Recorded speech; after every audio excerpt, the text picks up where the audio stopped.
Hi, it's Anne-Marie from Charmed Life Therapy again. It makes me laugh this because every time I do one of these Ryan Reynolds, Blake Lively, justinbaldoni videos, I think this will be the last one because I don't know what more I've got to say on it, and then something else happens. When I first started making these videos, I really did think that this thing was going to be some kind of flash in the pan and that it'd be a one and done and it'd disappear. And it's kind of, for all the pundits out there and podcasters, it's the gift that keeps on giving, really, isn't it? And my feeling on it all still is that what's the greater message here? What's the point of all this? What are we supposed to take out of it? Because what seems to be happening now is obviously everything swung in justinbaldoni's favour and was looking good for him and all of that. And now suddenly yesterday there was some really strange thing that started circulating among all the more popular podcasters like, Popcorn Planet. Who's the other girl? Is it Melanie Smith or something like that? Sorry if I've got her name wrong, but just like some of the main ones, Perez Hilton and those kinds of people, you know who I mean. And it looked like some kind of HR document, and it's kind of presented as if this is some kind of HR document that went to Sony, the production company behind Itendswithus, or something like that, with little bits redacted, blacked out, like dates and names and things like that, and referring to 3 different actresses, apparently, that were SH'd on that set. Now, it reads really, really strange. Straight away, I think everybody that was Team justinbaldoni sort of had a heart attack and thought, oh no, what's this? Were we wrong all along? And we've been putting all our backing behind it. But when you read the actual language, it's really, really salacious language. It's not really how something like that would be put together. And it doesn't also tally with the timeline that justinbaldoni has created with the text messages and the emails and all of that. And it certainly doesn't track that if the young actress involved who played young Blake Lively or young Lily in the movie, she'd sent several text messages to justinbaldoni over time saying how wonderful it was to work with him, even after it was over, saying, what a great director, what a great set experience it had been for her as a newbie, how supported she'd felt. And suddenly here's this leaked HR document that if you assume one of the 3 women is hers, it says, some pretty terrible things like he was so close to her and was breathing so hard on her that she needed her makeup redoing because it had melted. So it would seem justinbaldoni has some kind of super breath as well as everything else that he's accused of. If he's capable of melting makeup, makeup these days, especially film and TV makeup, is pretty sturdy stuff, a little bit of powder and shit.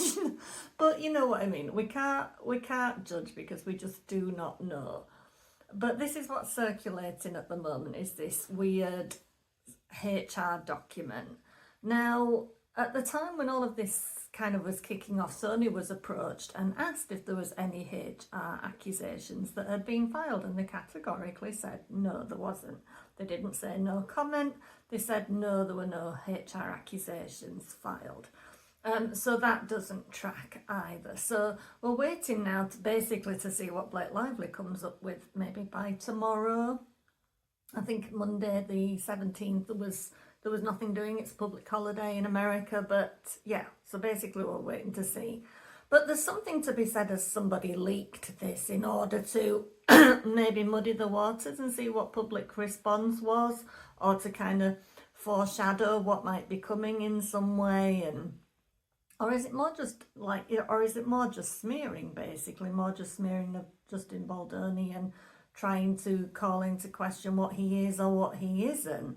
But it certainly doesn't track with anything that we're seeing of him. And, when you look at his language in the text messages and all of that that's in that website that's been produced by his side, even at the worst of times, he's really quite respectful towards Blake Lively.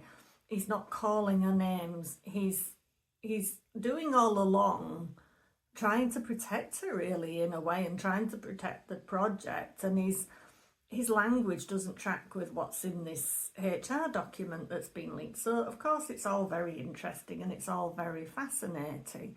And then last night, Blake Lively and Ryan Reynolds made the first public appearance together for some time. And I found it really, really interesting because obviously they're there on the red carpet, particularly her, I would say, as if there's nothing happening, you know, the big smile and the open mouth and the, you know, the perceived confidence. I don't think he looked quite so comfortable with it all. It's not really his thing, this posing on the carpet. I don't think he's happy for her to take the light, but not so much himself, I don't think. And what I found interesting was that she chose a dress to wear with floral embellishment, silver dress with like silver flowers here at the waist. And I thought, well, if you're trying not to cause a stir and you're trying to sort of be above it all while we see how it all plays out, I think you'd purposely choose a dress that without a flower motif, seen as it was a big point in this case. And it kind of makes you feel like even now they're still digging away at it. There's little Easter eggs, if you like, here, there and everywhere, and everything that's happening that is kind of like, it feels like this really mean humour. And that does seem to be Ryan Reynolds' thing, this weird humour that has a lot of subtext.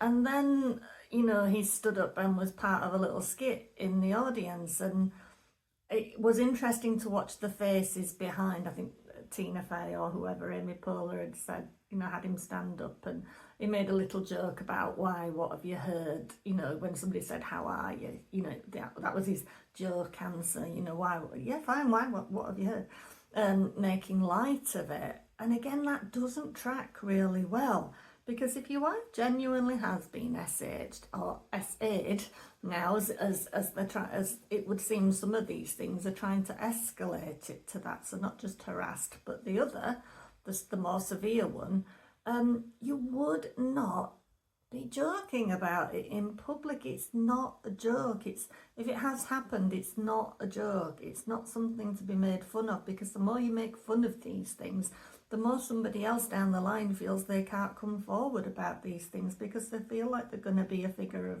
fun or ridicule. So it's really not on, and it really doesn't track with, if you genuinely thought that had been done to your wife, you would not be ridiculing the person over many, many, many, many months and dragging him into your movie project and making a character out of him and all of these other things. The clever language is used all over the place and getting people to claim that writing things where it's really him that's clearly scripted it. You know, people are being prompted left, right and centre, and it's, you know, allegedly it looks very much like it could be Ryan Reynolds' language on some of these things.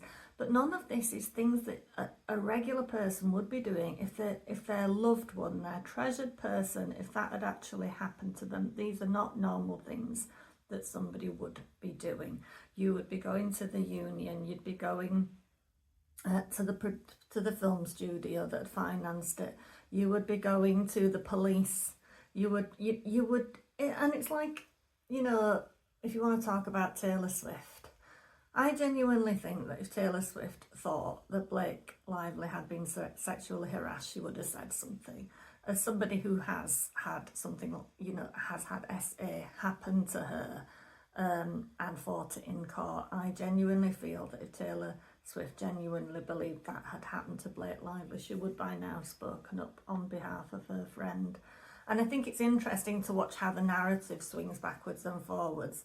If the SA angle doesn't seem to be working on their behalf, suddenly they're trying a different track. It's about the defaming her or something like that. And when the defaming her doesn't seem to be going in their favour, then they bring it back to the SHSA allegations. If you watch it back over time, it's swinging this way, that way. The Lively camp kind of almost don't mention the other angle while they're trying to push the current angle. So at times, if you're watching this thing, it's like the SH doesn't matter. It's about the defaming her. And when that isn't getting anywhere, suddenly we're talking about SH and SA again. It's really, really interesting. And of course, we don't know the full facts. And the truth is we never will, because we weren't there and we weren't going through it. So we'll only ever know aspects of it. And my personal opinion about the Taylor Swift thing is I don't think my personal opinion is I don't think Taylor Swift is quite as involved as people, would like to think that she is. I think my personal feeling about Taylor Swift, I'm not saying that she doesn't have narcissistic tendencies, as some people would like to say, and there's an argument that anybody that's a performer or an artist of some kind has to have some kind of narcissistic traits in order to be able to do that kind of job. You have to kind of fake like yourself enough to promote yourself, if you like. But I feel like Taylor Swift is somebody that loves quite deeply, and when she's somebody's friend or somebody's loved one, she really does believe them while ever she can until it's disproved. And I think she's been hurt big time a lot in her life over things that have blown up in this way and had her beliefs called into question, I think. I genuinely think that she didn't know that she was going to walk in to Blake Lively and Ryan Reynolds' penthouse and be in the middle of that meeting with Justin Baldoni. I genuinely don't think she believed that was going to be the case. I mean, there's people that say she doesn't go, it's like if she usually she would need to know who would be there wherever she's going, because there's always a security aspect to it. So she wouldn't tend to walk into places where she didn't know who was going to be there, really. So I don't think that she realised what she was going to be walking into there, that she wasn't expecting Justin Baldoni to be there. I do believe that she thought he would have gone, that she's been invited to call in and blah, blah, blah. And I genuinely think she's probably looked at whatever bits of that script were written and thought, just being genuinely supportive of a friend. But I don't think she's really known the depth of what was going on behind the scenes. And she's only seen it from her friend's angle. And I think that as someone who naturally, and I'm a bit the same, when I love or care for somebody, I'm kind of all in till I'm disproved different, and I do tend to back people and stuff like that. It's an easy mistake to make, to not think about the wider picture when you care about somebody, and you're quite involved in their lives. So that's my feeling on the Taylor Swift angle of it all. But again, what kind of frustrates me about the whole thing is, to me, the only winning that comes out of all of this kind of thing is if people become more self-aware and they look at their own actions and they think about what they've done and they decide that they're not going to do things like that again, and they learn something, because there is no failure. There's just things that you learn about yourself in life and things that you then go on to choose to do differently if you've got anything about you. But what's kind of sad about all of this to me, and I am trying to watch it all with an open mind and not judge. And I'm not looking at these things and thinking, I'm not doing that. I'm looking at it and thinking, wow, the more I see of it, the more I think it's like some kind of universal play that's playing out, that we're supposed to be looking at this and taking, a wider context from it about what we do to ourselves, what we do to each other, when we get in our ego minds and we're living from our ego minds. And so it kind of upsets me that if Ryan Reynolds and Blake Lively don't kind of look at themselves through all of this and have some kind of humility and learn from it or grow. And when I say this, I actually, and it's quite a controversial thing, I don't know if I've said it before, but my feeling is really, even if Justin Baldoni has SH'd Blake Lively on that set, the way they've handled it is not how people would usually handle that kind of thing. And the punishment does not fit the crime either. It is way, way, way, way over the top. So you can take that however you want to take it. But yeah, I'm kind of quite sad that clearly with these continued actions that they're taking, that they just are continuing to live in that they're right, their way is right, the angle that they put on it is the right angle, all of their actions are right. Otherwise they wouldn't keep doing more and more things, like turning up at that Saturday Night Live gig the other night. which is quite interesting in itself, because I didn't realise, but Ryan Reynolds has never hosted Saturday Night Live, which in itself is very, very interesting, because somebody at his level who's well known for doing comedic movies, if you like that sense of humour, why hasn't he been on Saturday Night Live? Is it because, although it's a scripted show, there is moments of improvisation where something will either go wrong or somebody, delivers a different line than expected, that the other person who's the star guest presenter has to just react, and they have to be funny on spec or be real in some way? And is that why Ryan Reynolds isn't doing Saturday Night Live? Because unless it's scripted, unless it's in control, he can't be just funny on spec. He maybe doesn't know quite how to do that, or maybe he has to sit down and look at what he's written and analyse what it shows about him or what it reveals about him. And is that why he can't be on something like Saturday Night Live? And it's also interesting why he was even there, because if you haven't presented it, if you've only done a guest spot every so often, why did you have an invite to it? You and your wife turning up and making a public statement like that, and it was very interesting to watch the faces around them, especially Kevin Costner in the background, who was absolutely poker faced during it. And I think you can see it from Kevin Costner's perspective as somebody who has written something from scratch and directed something and produced something and has been there on the ground floor and knows what it takes to build up a movie from scratch, and the sacrifices involved and the sleepless nights. Who knows exactly, probably, what it might feel like if somebody walked in on your set that you'd hired as an actor or an actress and suddenly started wanting to do this and this and critique that and change this and have different music and different wardrobe and different effects and different close-ups. So I guess somebody like Kevin Costner would be entirely unamused by making light of what's happened, because if you're a serious artist, you do not want somebody coming in and assessing your work and finding it wanting when that person never does work of their own from scratch. Blake Lively has this thing that came out in this Forbes interview that she doesn't write, she doesn't, do anything from scratch. What she likes to do is come into something that's already created, already whole, and start messing with it and start putting authorship on it, taking her own agency within it, wanting script changes, wardrobe changes, wanting different music, probably different lighting, all of the rest of it. That does not go down well, and it shows a distinct level of self-awareness that you can't see that that's inappropriate. Collaboration is one thing, and making suggestions is one thing. Coming into somebody else's vision and trying to make it your own is something else entirely.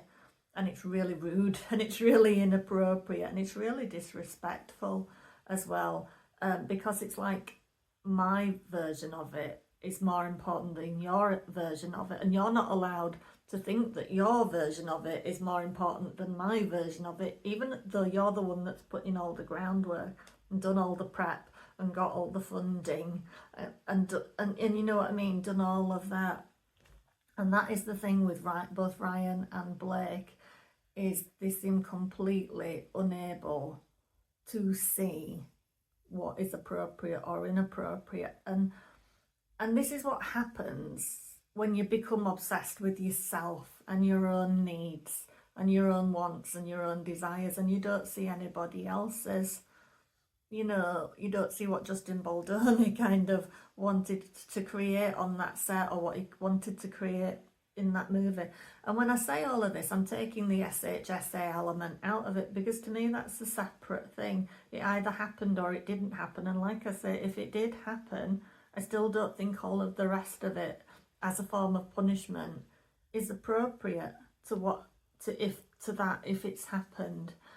And what I really still want people to be taking from it is to step outside of themselves and what they need, what they want, what is best for them, to get away from this narcissistic, ego-minded thinking where it's your way or the highway and everybody else has to fall into line with that.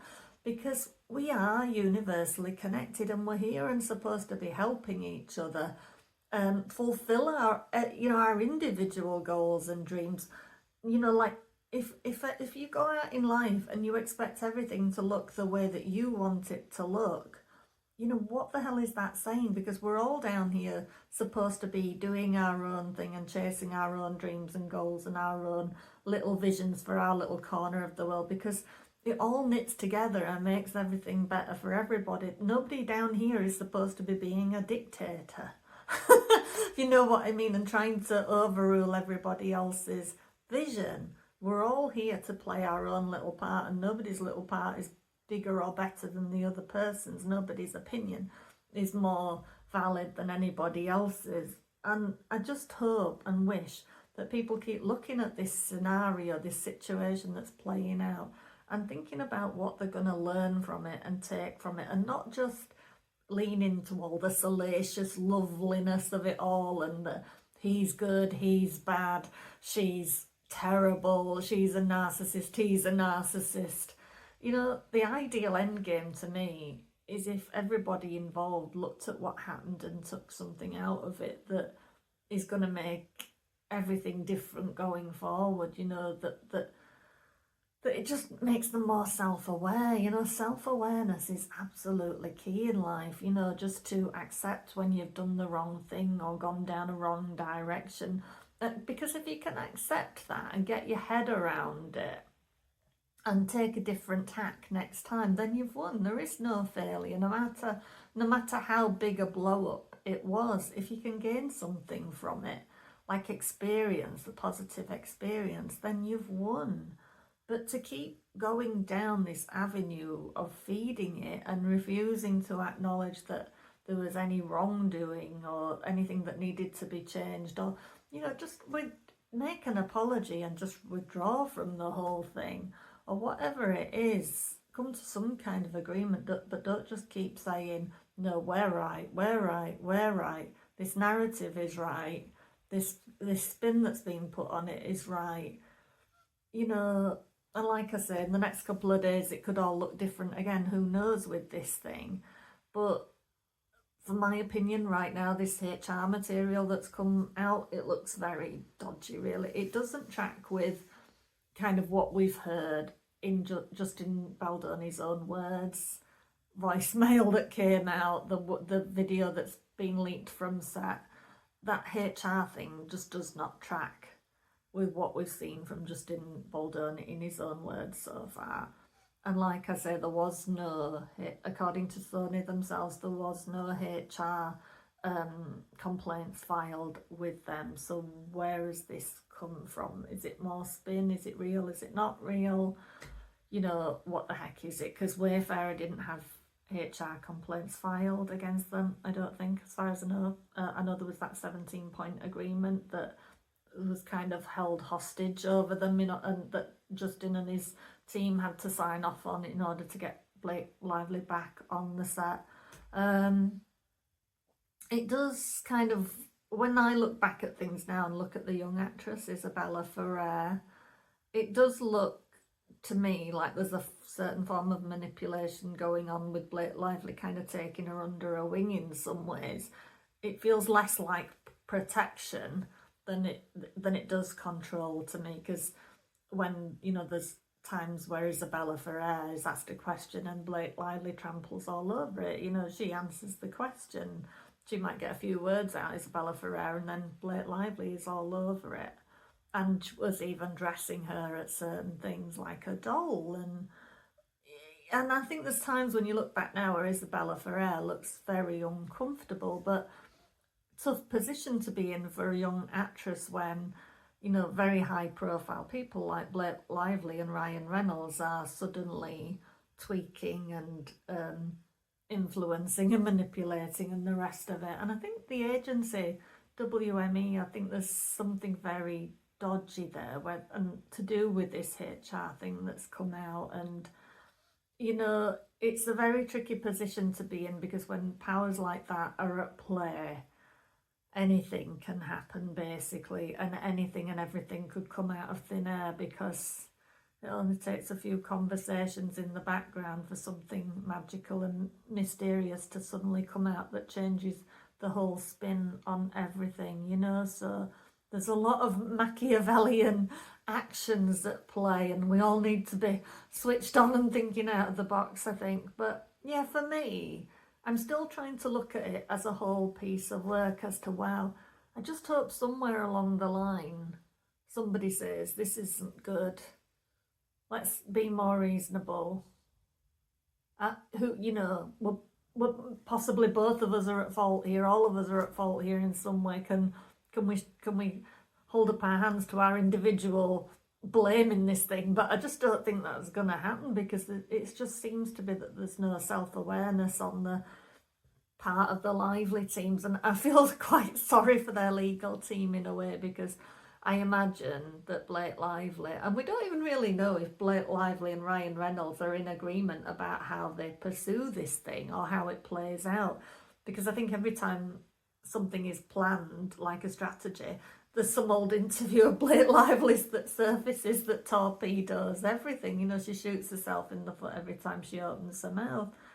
And I wonder sometimes if Ryan Reynolds has kept her at home and pregnant in order to control her in some way, allegedly. You know what I mean? Because that would be a narcissist's way of doing things, you know, of keeping control. If you keep her pregnant and occupied, you know, she's out and about less. And the thing is, when that happens and you're in baby mode for years and years and years, you do get giddy when you're out and about amongst adults, and you do say things you probably wouldn't say, because you're just like, I don't get a chance to have adult conversation, you know what I mean? So there is all kinds of interesting things to do with this. But yeah, I've completely lost my train of thought, but hopefully I've covered everything that I was going to say on the matter. And like I say, we'll just have to see what unfolds next. I sincerely hope Justin Baldoni has not done the things that are kind of alleged in this HR email that looks highly suspicious, because it's just absolutely alien to what we've seen so far, and it doesn't even sound like language he'd use. It's very strange indeed. So it'll be interesting to see what plays out over the next few days. So I might be back with another video, who knows.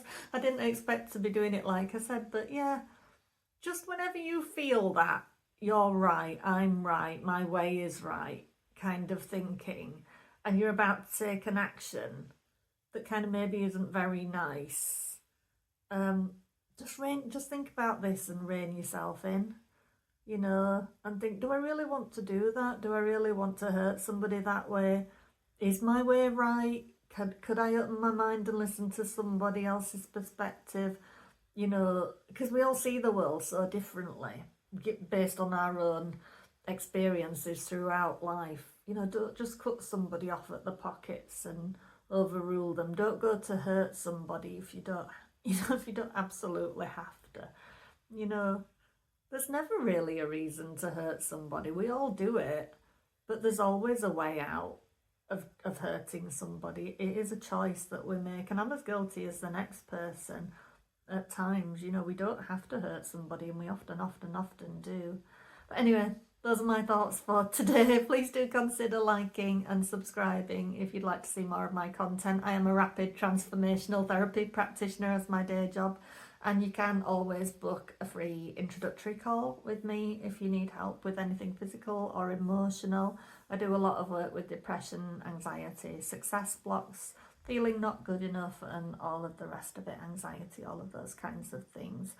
And there's always links to free content in my videos. You could get a free hypnosis audio and try it out for yourself for 3 weeks. Do a hypno audio every day for 3 weeks and see if you then come out of it wanting your own limitless life. That's the idea of it.